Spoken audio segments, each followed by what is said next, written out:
seeing the importance of our volunteer firefighters and search and rescue teams during the wildfires in Tantallon and Shelburne County and the rescues during the flooding, how can the province support them more?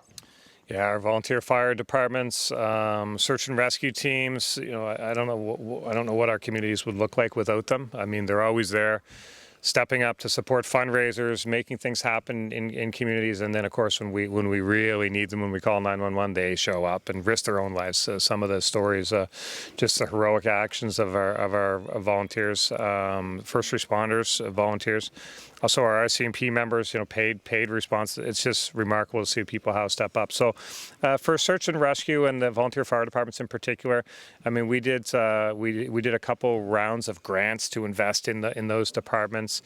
We tried to respond pretty quick with Fiona, and then extended this through where we had volunteers traveling to other parts of the province to help out, covering their gas. Yeah. These types of things. We're always going to want to do more to support them.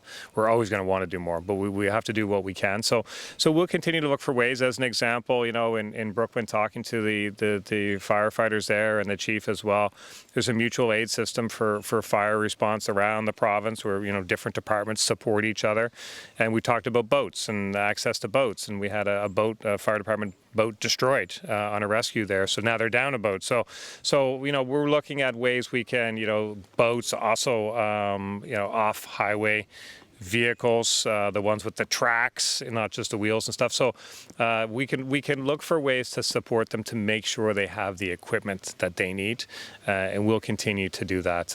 But it's impossible to thank them enough for being there. The stories of what they, the situations they put themselves in to keep us safe. It takes a special type of person, and we have them in our volunteers. Okay. How can you, as a former volunteer firefighter, advocate to get more support for volunteer fire departments and search and rescue teams, especially after how beneficial and crucial they were in the flooding?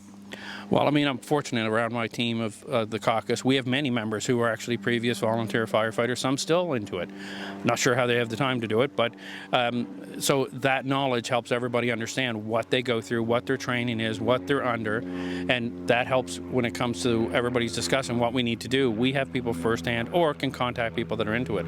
So it helps me explain why it should be done. And I do want to say, like for Maitland Fire, thank God they actually pumped out over by Highway 215. Had they not done that, the road would not be opening again today. It would probably be a couple more days. So, that's the fire departments that we have all through Nova Scotia, that when the need's there, they show up, they get it done, and they leave. They don't look for accolades or thank yous, but thank you a ton for it.